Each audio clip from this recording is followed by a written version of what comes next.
the whole course is about how do we deal with big data, and I will tell you some algorithmic methods to do that. But unfortunately or fortunately, most of the algorithms we will see is basically randomized algorithms. So it is important for us to do some basic crash course on randomized algorithms. So this is why first two lectures I have made it about randomized algorithms, and then we will go and dig deeper into these algorithms for big data. And for just to speed up myself a little bit, I'm going to use slides for these 2-3 lectures. But after that, I will primarily use board. Okay. Okay.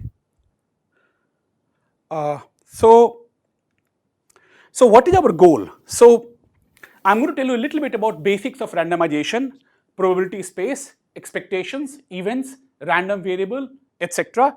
Different kinds of randomized algorithms, and give you a little bit of algorithm about randomized quicksort. Okay, so let me introduce to randomized algorithms. So how does deterministic algorithm works? So the way deterministic algorithms works, we give them an input x and some output y comes out from there. Okay, but in randomized algorithms, we also have a stream of random bits, and given on input x, you output something which depends on the x as well as on the random bits. So this is why I have written y depending on r. So on the same input x, if you get different set of strings, you might get different output. For example, if I was doing a coin toss and I have an input x, if it comes head, I might get one output. If the coin toss comes tail, I will get another output. Okay? Okay. So all of you know a little bit about quicksort. So how does quicksort works? You have a pivot element from array. You split the array into 3 subarrays, those smaller than the pivot, those larger than the pivot, and the pivot itself. And how do? We recursively sort the subarrays and concatenate them, right? So all of you have seen this algorithm in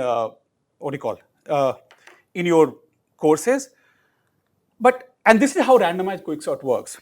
What we do, the only thing which we change is that rather than choosing a pivot arbitrarily, we choose a pivot uniformly at random from the array. So the first thing which I want you to understand, what do we mean by uniformly at random? Okay. So what I mean that if I have n elements in my array, then I pick one of these elements with equal probability. So if I have n elements, then I will pick first element with probability 1 over n. If I have second element with probability 1 over n, so on and so forth. But I will define more formally as we define the notion of probability to you. And you again split the array into 3 subarrays, smaller than the pivot, those larger than the pivot, and the pivot itself. And we recursively sort the subarrays and concatenate them. Okay? So that is what the randomized quicksort will be. And we all know that quicksort can take omega n square time to sort array of size n. For example, you can come up with examples where, for example, if you had you want to sort in increasing order, and if you had a sequence of numbers like n minus 1, and all the time you're unlucky and you pick the first guy, then you keep on comparing everybody else in the array, and eventually what will you get is like eventually what will you get is quicksort, where like the number of comparison is like n minus 1 plus n minus 2 plus n minus 3, so on and so forth, leading to order n square. But on the other hand, randomized quicksort, given an array of length, the running time, the expected running time is order n log n. Okay? So what is the meaning of, it's like on every input, randomized algorithm or randomized quicksort takes order n log n time in expectation. But on every input, it may take omega n square time with some small probability. Okay? So what I mean by this, if you look, we will prove that you are always going to make a good choice. What do we mean by good choice? You are going to pick an element which is able to divide your array more or less balanced. But with very low probability you could be unlucky and you could choose some pivot which is like very biased, like one side is bigger than the other side. And this could even happen. So even on the same input, you could be very, very unlucky and your algorithm could take omega n square time, but with small probability. So the reason why I'm telling all these jargons or the terminology is that I would like to define each of this terminology. What does it mean for a quicksort to take in expectation? What does it mean to say it could take omega n square time with some small probability? And things of this nature as we go forward. Okay, so let me just to motivate you for why randomized algorithms are nice or cool. So suppose you're given three n cross n matrices A, B, C such that AB equal to C. And so deterministically we can come up with an algorithm which just multiplies A and B and checks if it is equal to C or not. What is the running time of this algorithm? Anybody?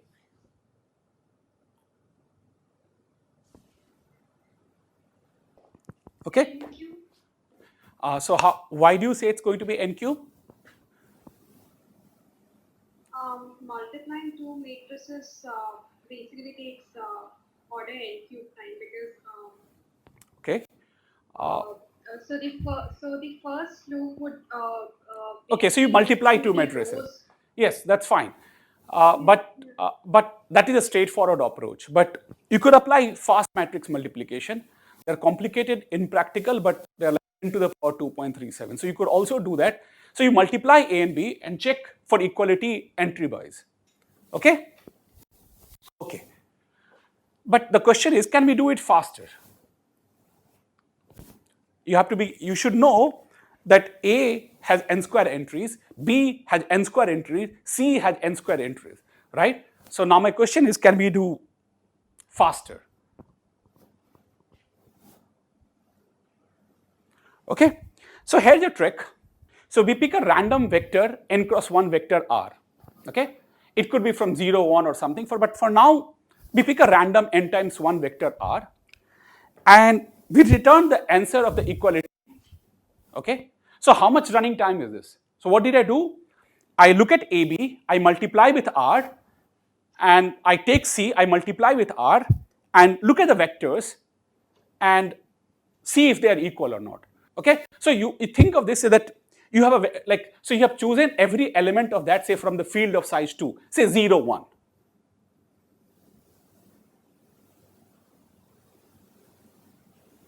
Okay, so you have made a vector of length n, right? N times 1, so it has n rows, 1 column, and for every entry, I have just tossed a coin. If it came head, I put 0. If it came tail, I put 1, for example. So this is how I have I have got this random vector n times 1 random vector R.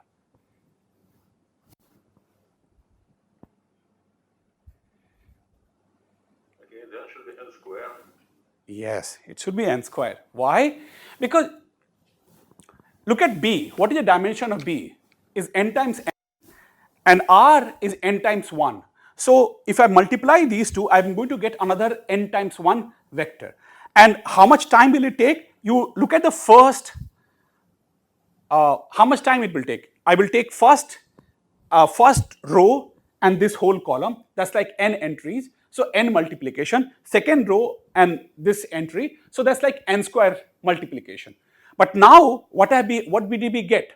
We got a BR, which is another n times 1 vector. So now you do another multiplication with A, PR. So you do 2 multiplication, but you do 2 multiplication and each multiplication take n square time. So the total time taken will be like order n square, right? Now in order n square time, I have got a n cross 1 vector, and similarly I multiply CR, I have got another n times 1 vector. I check coordinate wise. If they are equal, I say they are equal. These two matrices are equal. Else I say it is not equal. Okay? So running time is order n square. But so if I tell you that really AB is equal to C, is there a possibility that we can ever fail? For any vector R. If it is a truth that AB is equal to C, then can we fail? Can this algorithm tell that, well, no, AB is not equal to C?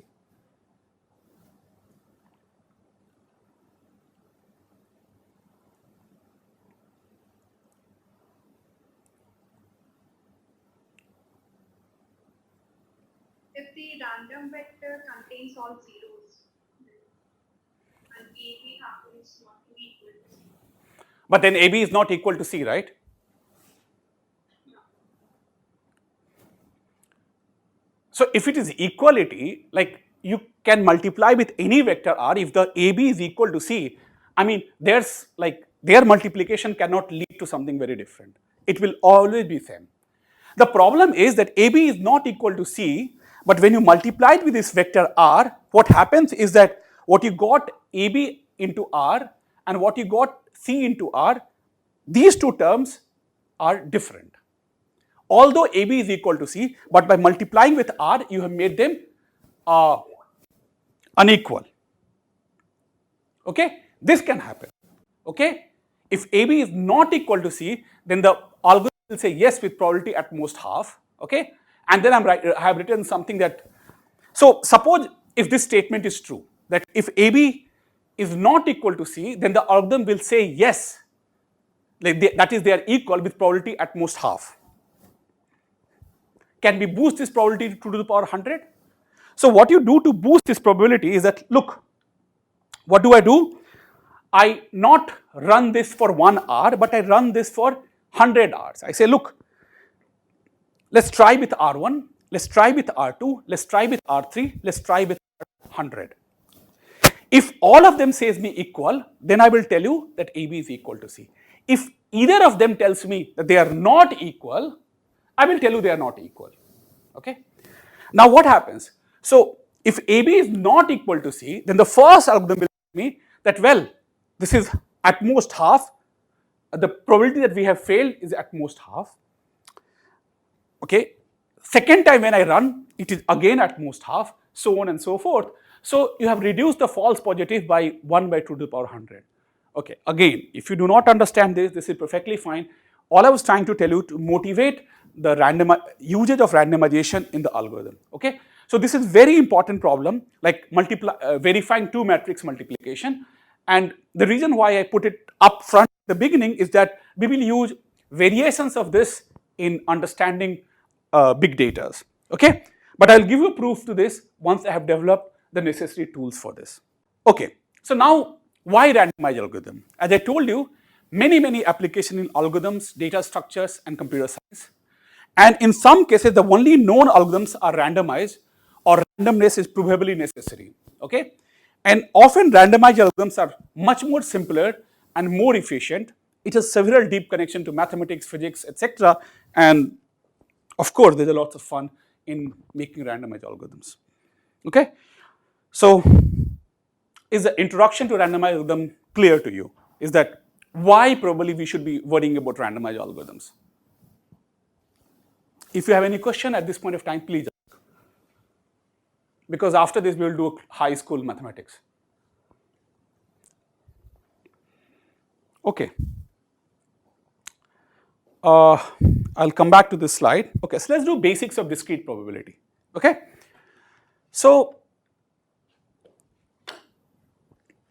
we will restrict ourselves to finite probability spaces. What is the meaning of this? Is that possible outcomes of our event will be finite. Okay, and PR is a function.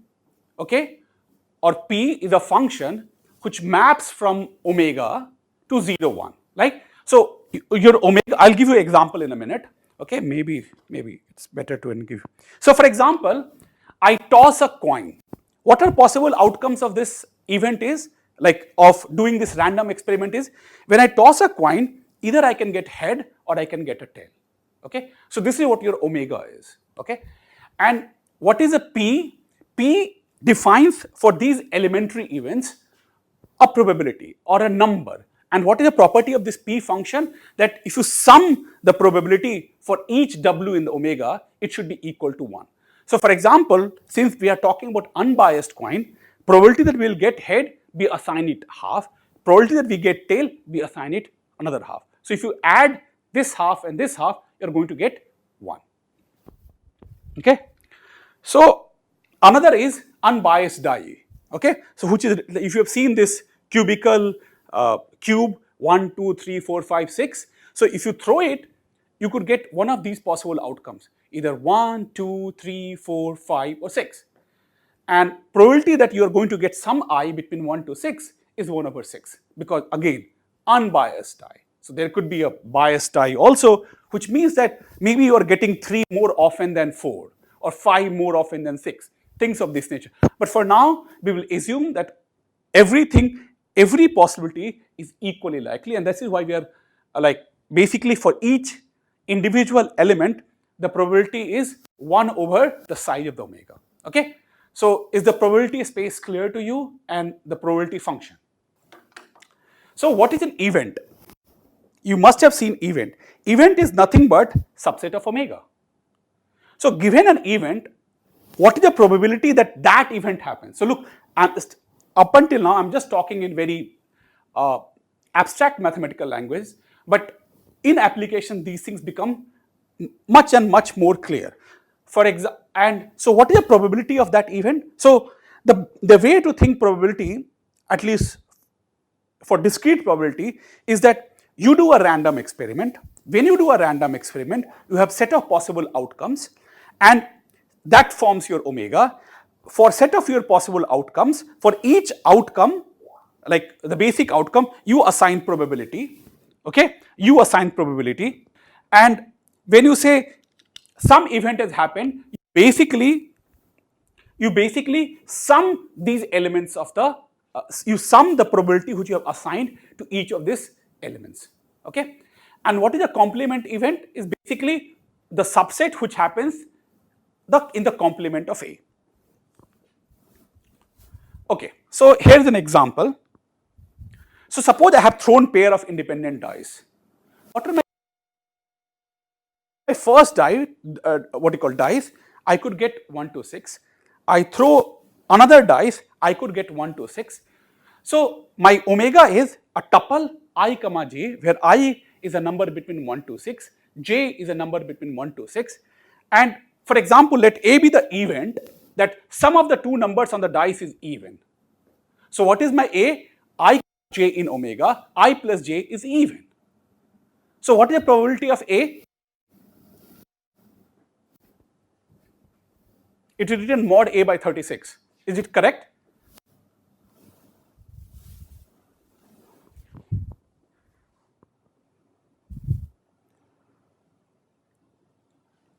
Can someone tell me why the cardinality of A is 18?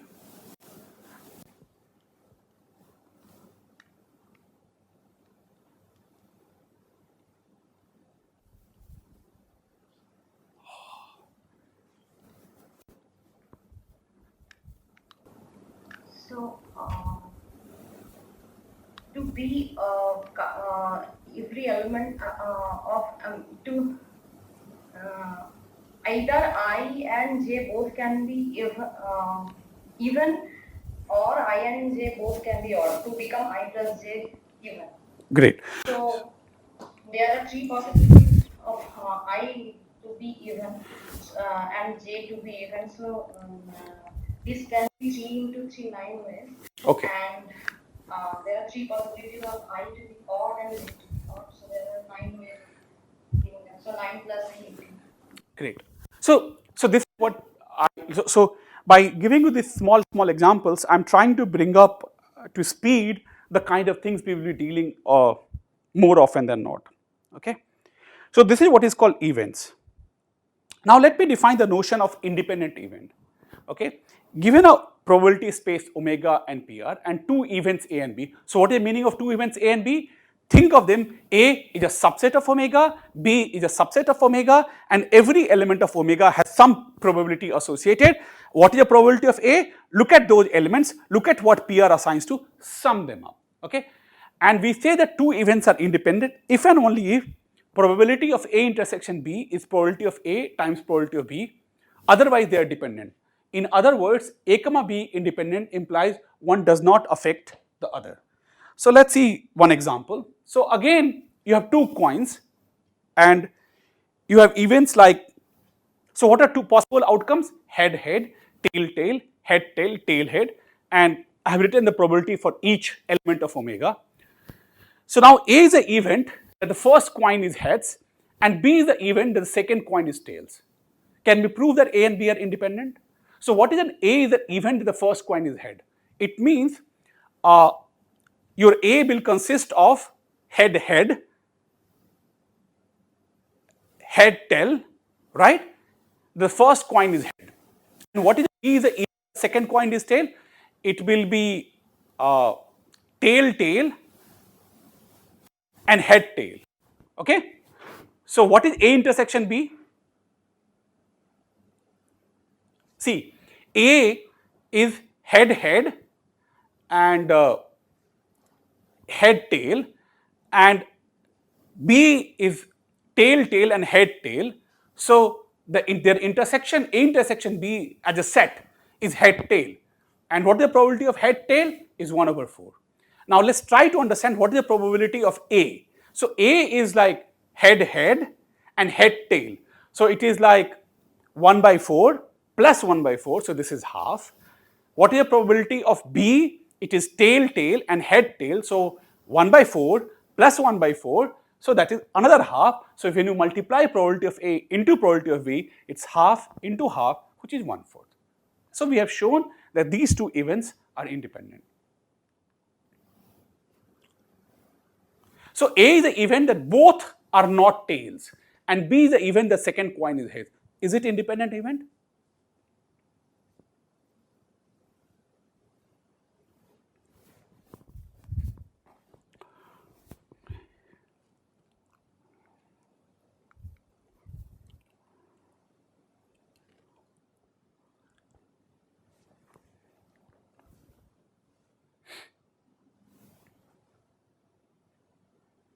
Anybody?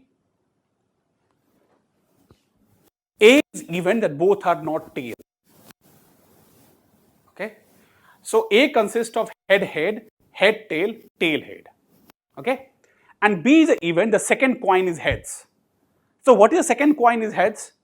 So B will consist of head, head, and tail, head. Okay. So what is A intersection B? Is B. So what is the probability of B? Is tail, tail, and tail, head, which is half. But what is the probability of A? It is 3 over 4. And what is the probability of B? It is half. Like, no, it is, yeah, into half. So 3 by 4 into half is like 3 by 4 into half. So it's 3 over 8. So they are not equal, right? And okay, so you have to also develop intuition why the second event is not, that both not tails in B and even the second coin is heads is dependent. Because when A happens, B also happens and it affects how A and B are related to each other. So only time when things are independent, when you can prove that when A occurs, there is no, no dependence on how B occurs. Okay? So one has to be worried about these things or think about these things to get clarity. Okay? Okay. So A and B are dependent. So I also did maths for you, but you can also do the maths for yourself. Okay? So there is something, another thing which is called union bound, which people use quite often. So what is union bound? So probability of the union of two events is no bigger than the probability of sum of their probabilities. Okay? What is the meaning of this? So suppose you have two events E and F, then I want to say that probability that E union F is less than equal to probability of E plus probability of F. Why? Because look at probability of E union F, right? So by definition, what is this? It is summation over X in E union F probability X, okay? And now imagine, recall that probability is a non-negative function. It never gives you negative number, right? So I can write it is less than equal to x in E probability x in F probability x. Why? Because it is possible that same element occurs in both, but we are upper bounding it by some non-positive quantity, so this is fine. Okay, and by definition, x in E is nothing but probability of E. By definition, x in F is nothing but probability F. Okay. Okay, so next I wanted to tell you a little bit about random variables. So given a probability space omega and PR, we are going to define a random variable. So random variable is nothing but a function. Okay, fine. Okay, so x is a function from omega to real numbers. Okay, so x is a function from omega to R. Okay, so in other words, each maps x maps elementary what do you call elementary event to a real number.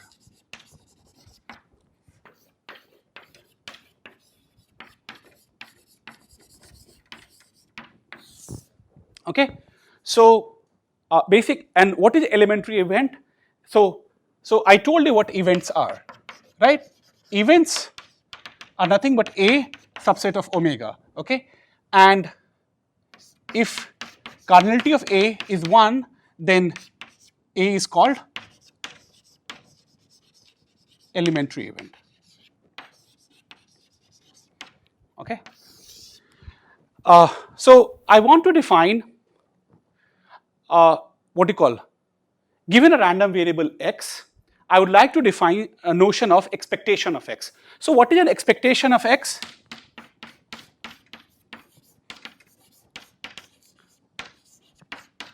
So expectation of x is nothing but expectation of xy. Expectation of x is defined as summation over. So it's a weighted average. And what do you mean by weighted average? Okay, so probability of omega, w in omega, and x of OW. Okay, so this is a definition of expectation of this. Okay, so think of this, that given x, w, these items, so given x, so x maps, so for example, if I have omega equal to some points, right, and x has mapped these points to some numbers in real number, right, and what I mean by weighted average, well, this is multiplied with what is the probability that that event happens. Okay, so this is why it is called a weighted average.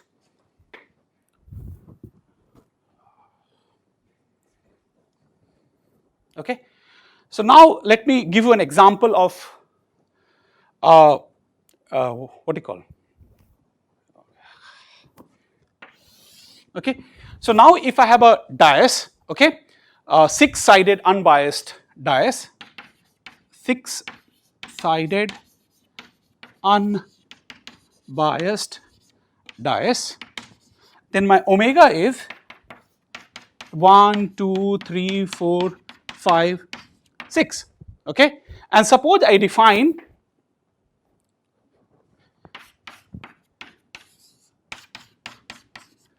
xi is equal to I mod 2. Okay, what is this? I mod 2. So what is the expectation of this x?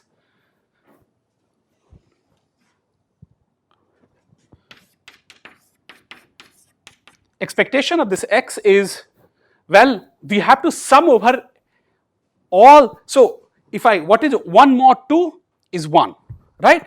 So 2 mod 2 is 0.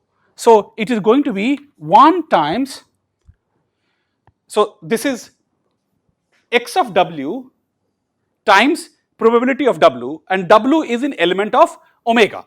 So what is x of w here is 1 over 6. Okay, in fact everybody has 1 over 6, and what is x of w? W in omega. So for 1, what is 1 mod 2 is 0. So it is going to be sum of 1 by 6 times 0, 1 by 6 times 2 mod, no, 1 mod 2 is 1, so this is fine. 2 mod 2 is 0, so 0.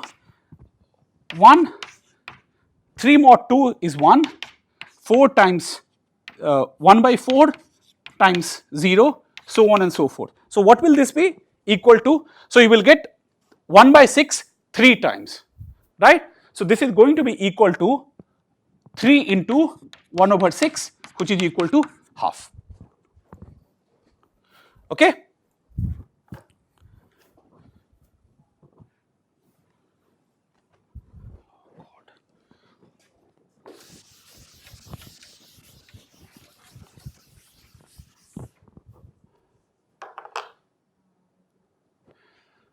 I define another function y from omega to r, same omega, okay? And this time I say that y of I equal to y square. So what is an expectation of y? Expectation of y is nothing but going over, so 1 to 6, so by definition, probability of w times x of w. So it is going to be 1 over 6 times I square, I going from 1 to 6, which is equal to 91 over 6, okay, if you sum them up. Okay, so let me give you a first question, which is slightly different. So let me use this.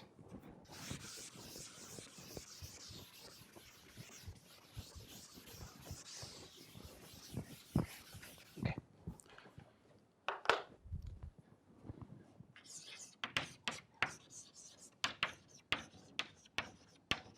Let G be a graph. Let G be a graph.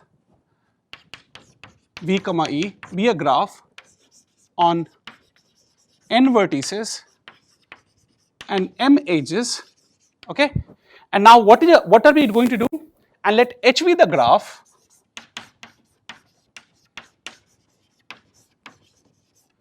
Let be the H be the graph. Okay, resulting from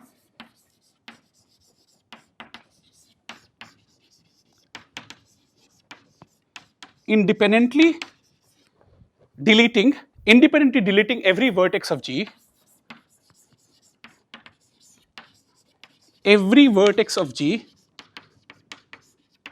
with probability half. Okay, and so what I want to know, compute the expected number of vertices in H.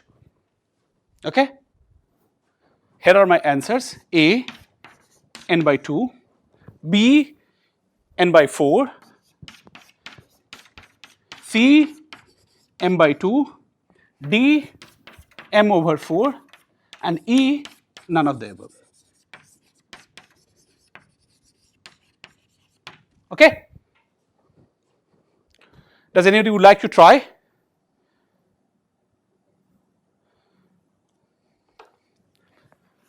Okay, so I know a lot of you people know the answer.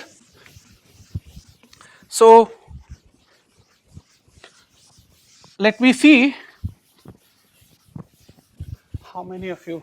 Okay, can anybody tell me what is omega? Okay, so G is a graph on n vertices and m edges. Okay, and H is the graph which is obtained by as follows.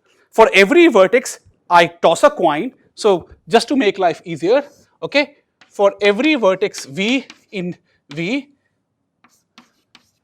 toss a coin. If head comes, delete. Okay. If tail comes, keep it. Okay. So this is my operation. So what is omega? What are possible outcomes of omega?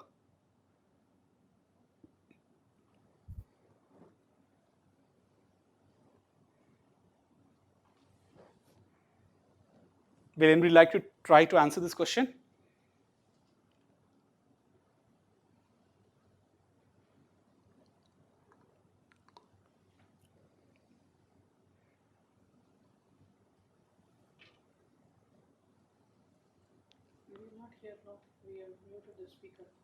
Oh.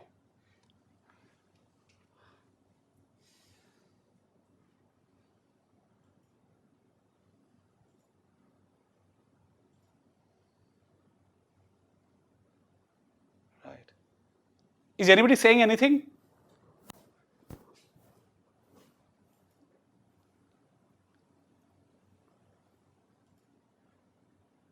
I was saying that omega will be all possible subsets of the vertices and induced graphs. Okay, so you're right. So omega is going to be, so just to make slightly things easier, let's write it down omega as like, let's write down omega. So he's right. What he's saying that omega is going to be all v prime subset of v, right? Because it's possible that I have a vertex v1, v2, v5, and I toss a coin in v1 and I get tail, head, head, head, and tail. Then I'm going to keep v1, v5 and going to delete v2, v3, and v4.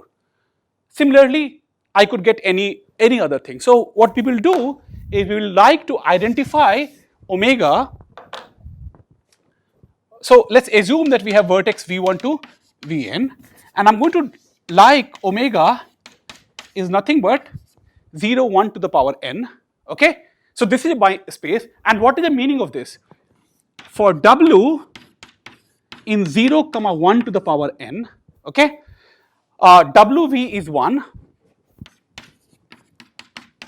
if v belongs to h, okay. If v is present in h, else wv is equal to 0. So given whatever we have been able to get, we can say, look, for all those vertices which happen to come in h, I'm going to put 1 for those coordinates, and for every other coordinate I'm going to put 0, right? So this way, if you notice, for every subset of vertex set of my graph, I will have a vector where exactly at those places I have 1 and 0 at every place. Now, what is a probability of w in omega?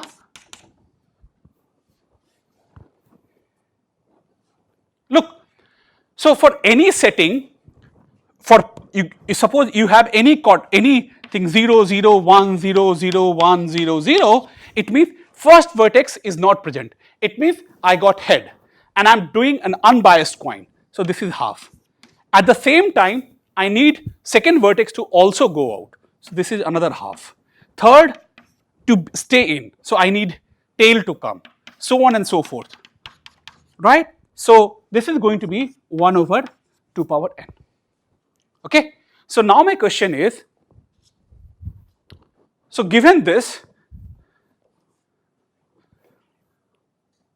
for this question, what do I wanted? I wanted expected number of vertices in H. Okay? Expected number of vertices in H. So I have to set up a function x from omega, this. And what is x of w? Is basically number of 1 in w. Right? And so what are we interested in? We are interested in expectation of xa. So what is expectation of x? By definition, it is w in omega, x of w, and probability of w. So what are possibilities? If I write down this, what are possible values of xw is?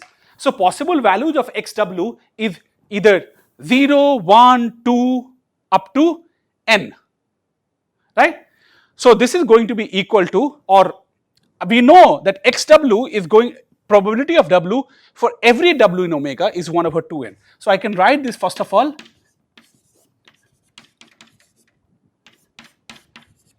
xw. Okay. Now what is xw? Xw is going to be equal to, I can write down this. So this is nothing but, so what is xw? Xw is number of ones in w. So if I ask you for how many w we are going to get 0, how many w we are going to get value of xw 1, how many w we are going to get value xw being 2. It means at 2 places I have chosen to be 1 and every other places I have chosen it to be 0. So this is going to be k equal to 0 to n choose k times k. Does anybody knows what this sum is?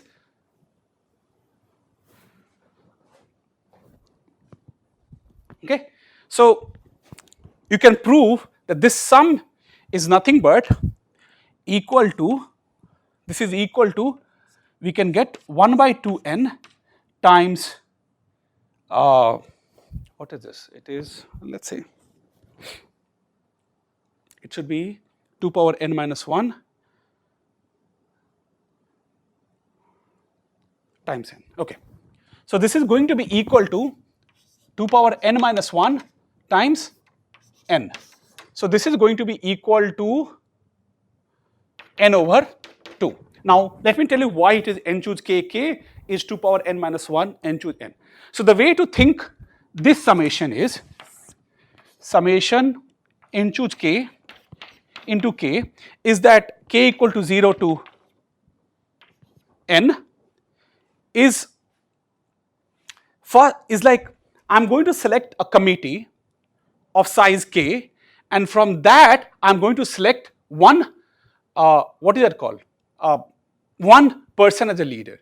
So what I can do, so first I select a leader, so that's like I have n choices, and then from the remaining n minus 1 elements I can choose any k size committee. So that will give you, that is why it will give you summation is what you call I equal to 0 to n minus 1, n choose I, and this is nothing but 2 power n minus 1. So this is going to be equal to n into 2n minus 2 to the power n minus 1, and this is what I have got. So basically you select a committee and you choose a leader. So they are bijective correspondence. You can also prove this by like doing differentiation and things. Okay, so what did we get? We were able to get that, look, if I told you even just otherwise showing how many expected number of vertices in H is there, it's not very easy to get what the answer is, but by setting a proper random variable we can get it very nicely to n by 2. And I know many of you know other ways to do it, but okay, here is my other question. Okay, so this is my question number 2. Okay, let H be the graph resulting from blah. Now I am not interested in expected number of vertices in H. Now I am interested in expected number of edges in H. What do you think? What is an answer for this?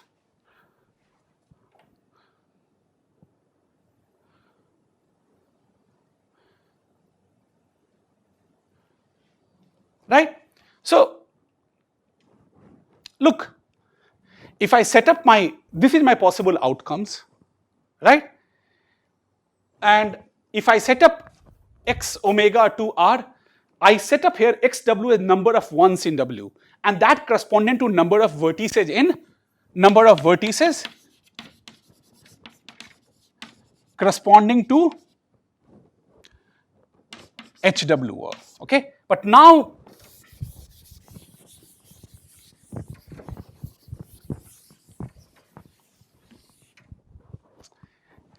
what should I set up, right? Like I would like to come up with some another random variable y from omega to r such that y of omega w is number of edges in say hw, and what is hw? Graph induced on the vertices corresponding to w. Okay, so this, how do I go about doing this? like how to compute expectation of y.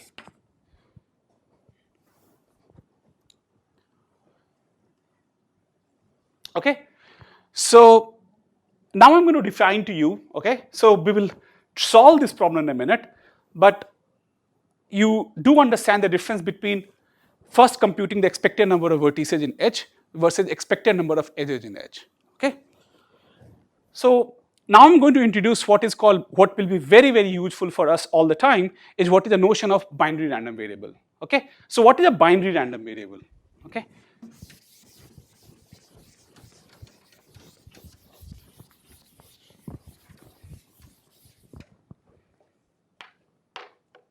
Okay, so I'm going to define a notion of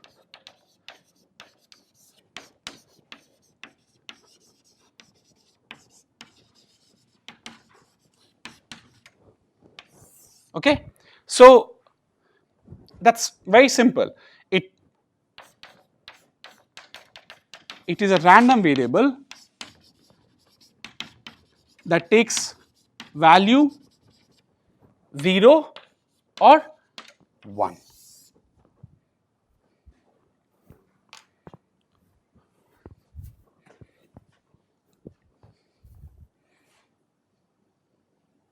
Okay. They are a very special type of random variable. Okay. So now let me define. So you are given a probability space omega and PR, okay, and a subset of omega, okay, and this is an event, okay. Then indicator random variable corresponding to XA, okay, corresponding to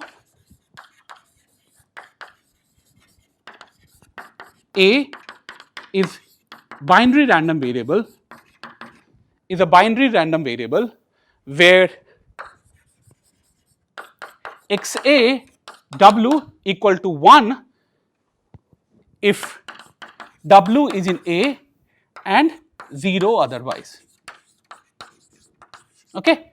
So basically, so you set up a random variable from omega to 0 1 such that for every element A in A you, or for every element W in A you put it to 1, 0 otherwise.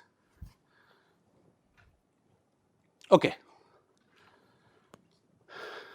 Okay, I will leave this question and I will go back here.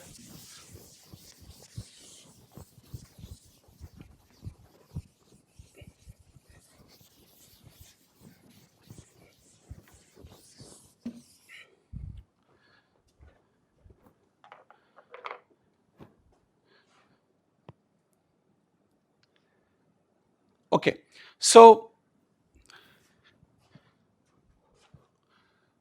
suppose you have omega, I'm giving you some example, 1, 2, 3, 4, 5, 6. So this is basically corresponds to a 6-sided unbiased coin.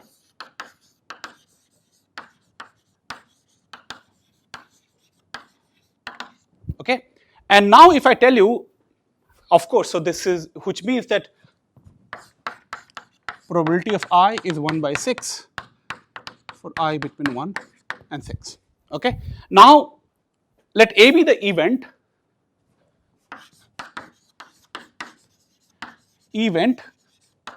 where I say, look, I is divisible by 3.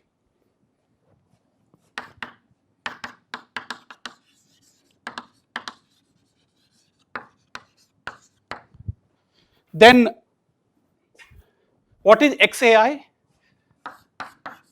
Then what is XA corresponding to this? This is going to be XAI is equal to 1 if I equal to 3 or 6, 0 otherwise. Right? So corresponding to an event, this is what I mean by binary random variable. Okay? So what does it mean? So event A is divisible by 3. So what is A? A is basically 3 comma 6. So on 3 comma 6, I'm going to set up 1 and 0 otherwise. And here's the lemma. So what can you say about the indicator random variable? For an indicator random variable, okay, for an indicator random variable, what is an expectation of xa? For an indicator random variable xa, expectation of xa is nothing but probability of a. Why? So here's a simple proof.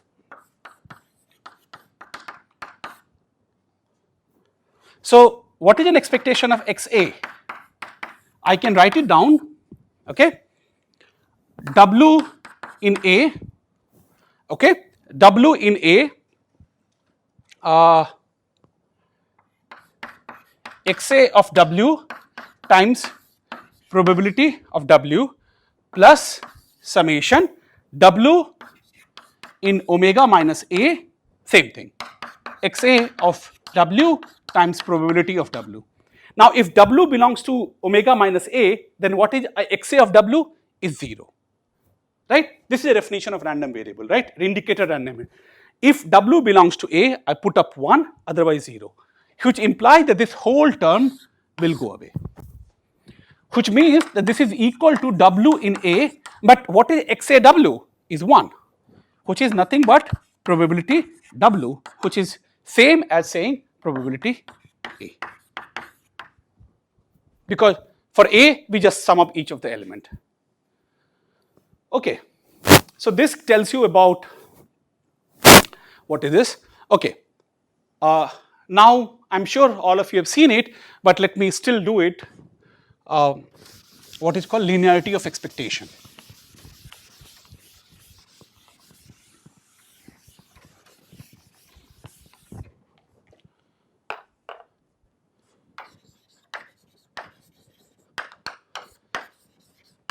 Let x and y be two random variables. Okay? Okay?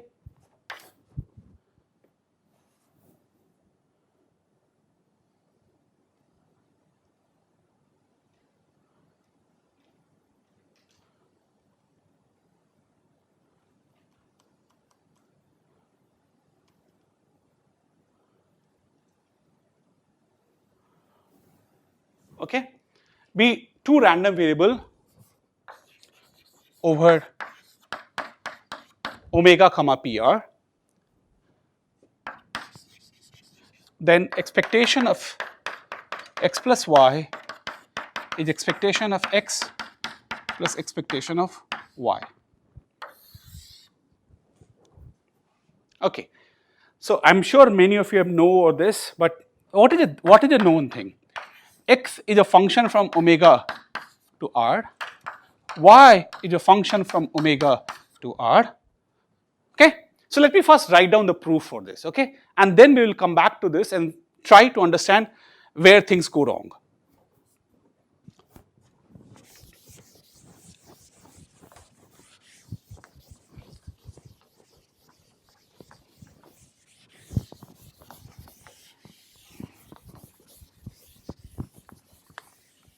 Okay, so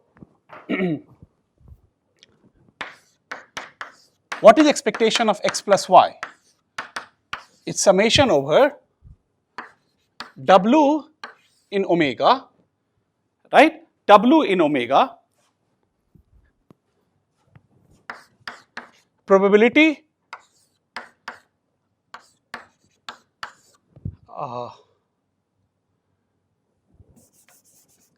what is this? Probability of w and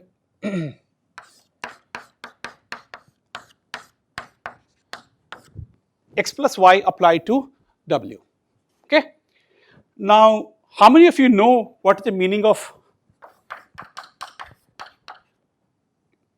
where is x plus y defined?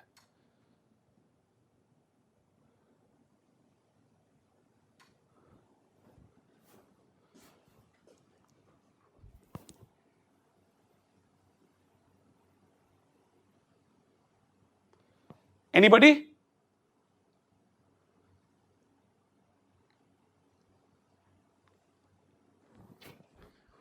Is this audio? Why?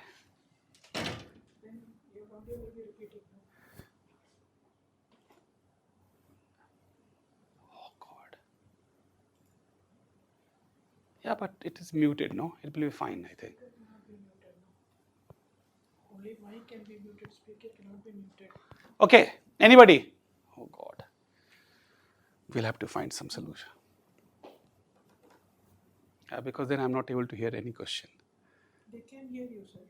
But I cannot hear them, no? Now they can hear you. If they speak, we can hear them. I just selected them. Okay, we'll have to find some other solution to this, but okay, I'll do it in the next lecture. Anybody? You hear me, Saket? Yes, I can hear you, William.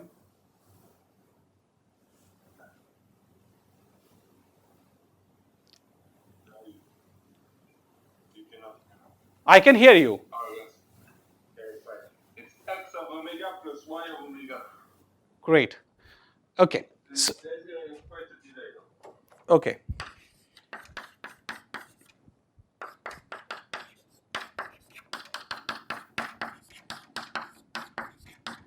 Okay, so that is very nice.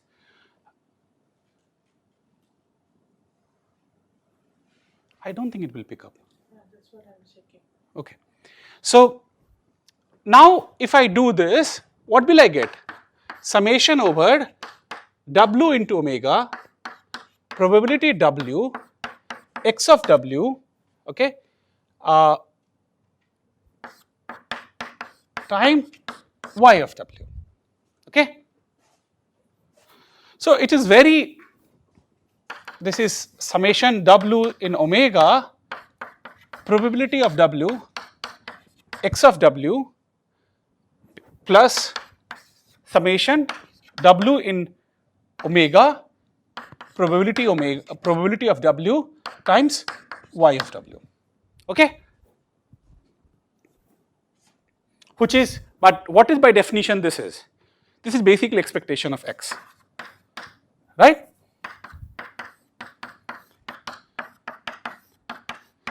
Okay, so always remember, always remember, you always define expectation or sorry random variable over same space.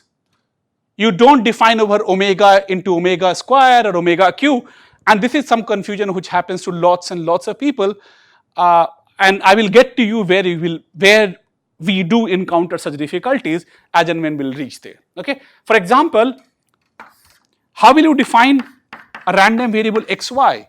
Well, it's just like a normal function from omega to r. Xy of omega is nothing but x of omega times w y of w. Okay, and look,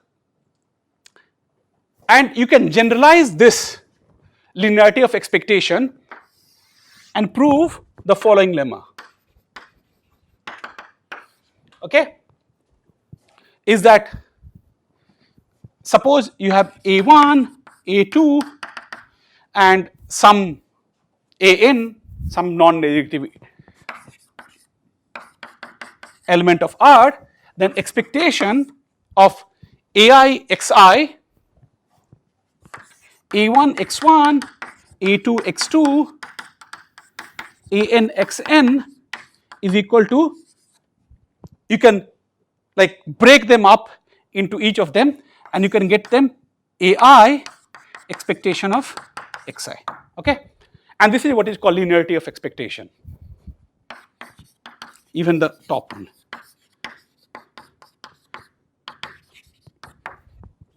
Okay. Okay, so now I go back to my question number 2, and we wanted to estimate what is expected number of edges in H. Okay, and so we have to set up our events properly. Okay, so suppose I set up my event to be, what should I set up for each E in E? Okay, so here is my attempt to this, okay, event. For all E in E, I make AE. What is AE? If edge E in E is present in H. Okay. So now if I ask you, what is the probability that A of this? When will this happen? When will this event E is present in H? So what is the probability that AE happens?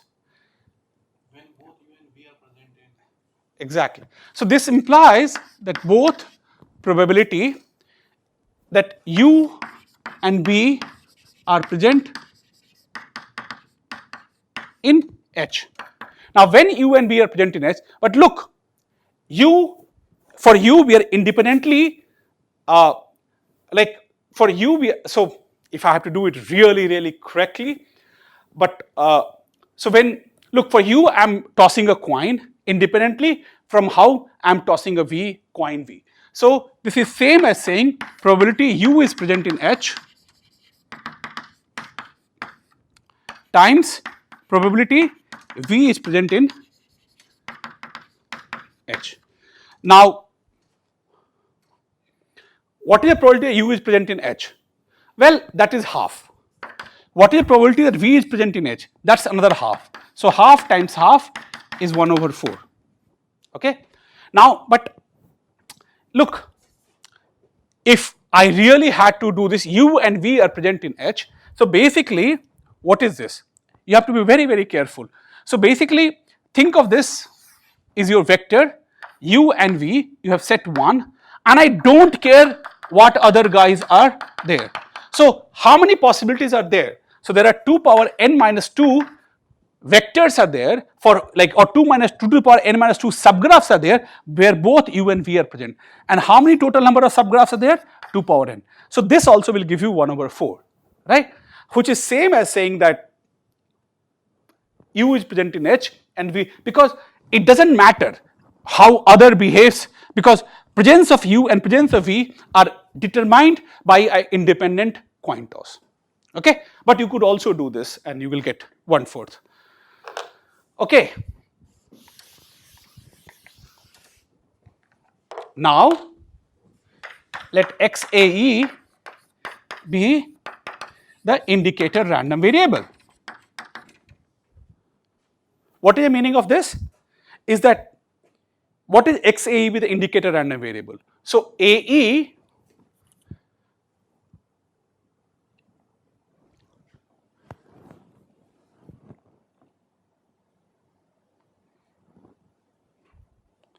right? So what is AE? AE is basically edge E is present in H if and only both U and V are present in H. Okay, so XAE is nothing but XAE is a function from, okay, let's omega to R.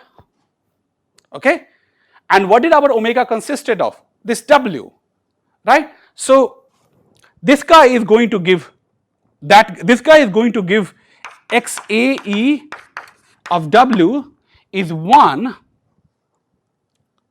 when?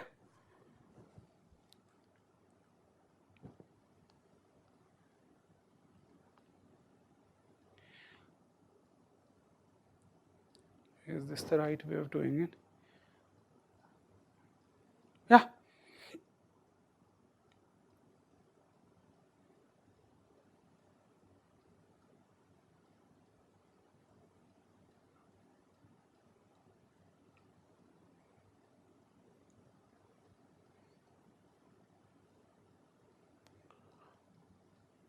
Okay.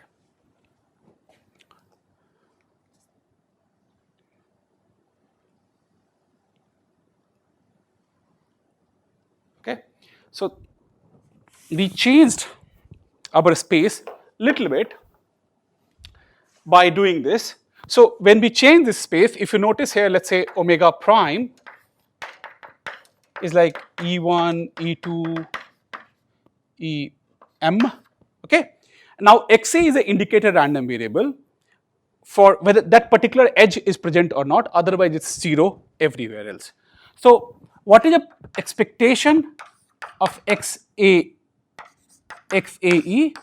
is probability of XAE, which is 1/4. Okay, so now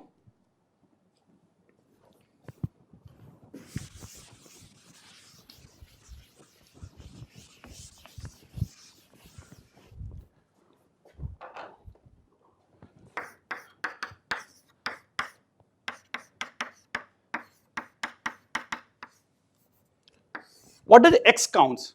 What is the expectation of, what does x is? X is basically is a random variable, okay, where what is expectation of x is number of, so expected edges in H. And now expectation of x, now I can apply this linearity of expectation and I can get, this is nothing but summation expectation of x AE, which is nothing but summation probability x AE, right? No, probability AE, what is it? Okay, and which is equal to, so what is the probability of AE is 1/4, so this will give you m/4. Okay, so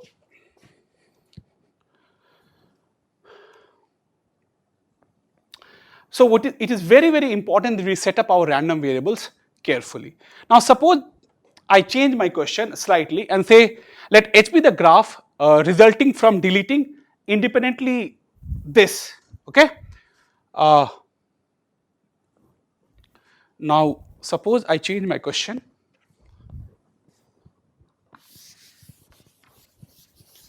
okay.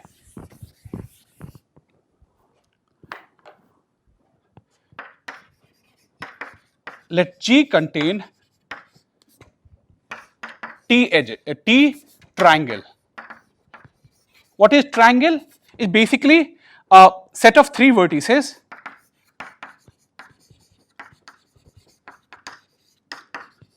that form a cycle. Okay, set of 3 vertices that form a cycle.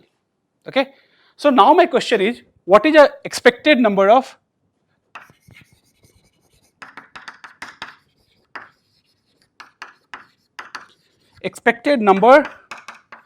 triangles in H? A T by 2, B T by 4, T by 8, D T by 16, none of the above.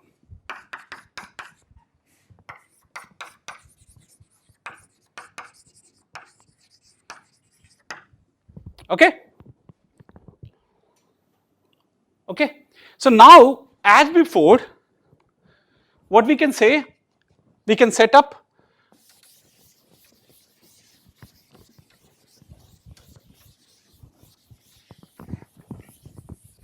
right. It doesn't matter whether we are talking about T equal to 2 or 3.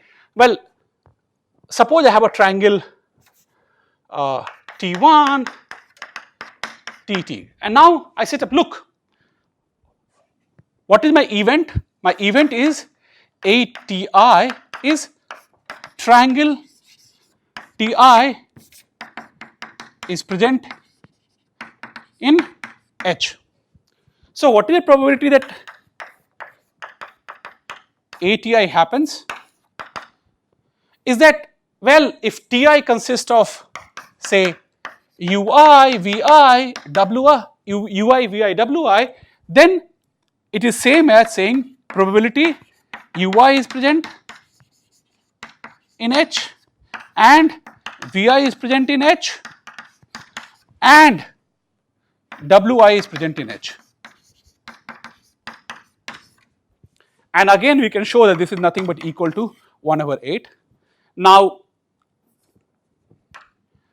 so now you can set up a random variable which is corresponding to this event, okay, corresponding to this event ATI. So the as before we set up, so what will be X ATI is basically indicator random variable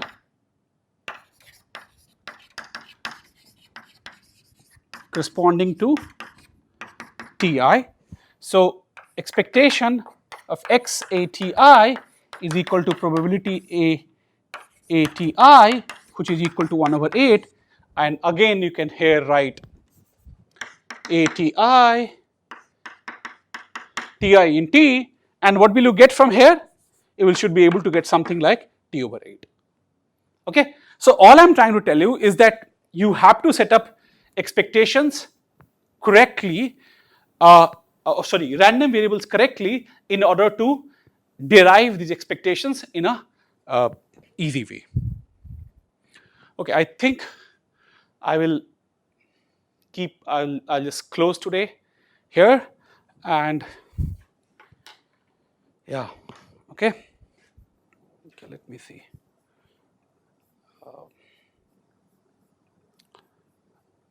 Okay.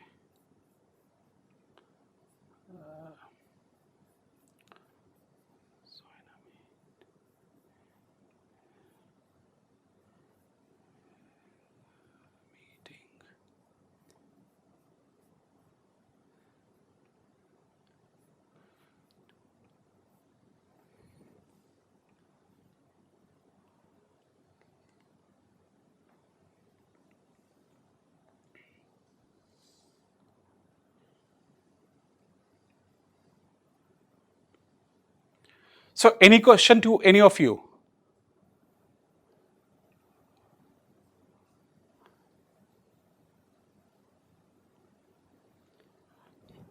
I don't know how effective this setup is, but like I'll try to see what more can I do.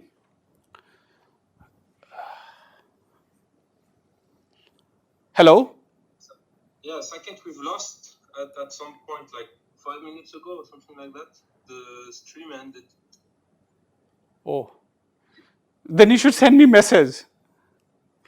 We didn't hear. I just sent it to you now on Skype. We thought that saying here would be enough. But yeah. No, so yeah, okay. I will have to do something more cleaner of doing this. But you just finished the proof of the number of expected edges, right? Yes, but no, but after that I also did number of triangles. Oh, okay, yeah. Okay. But it's the same thing, doesn't matter. Yeah, it's the same.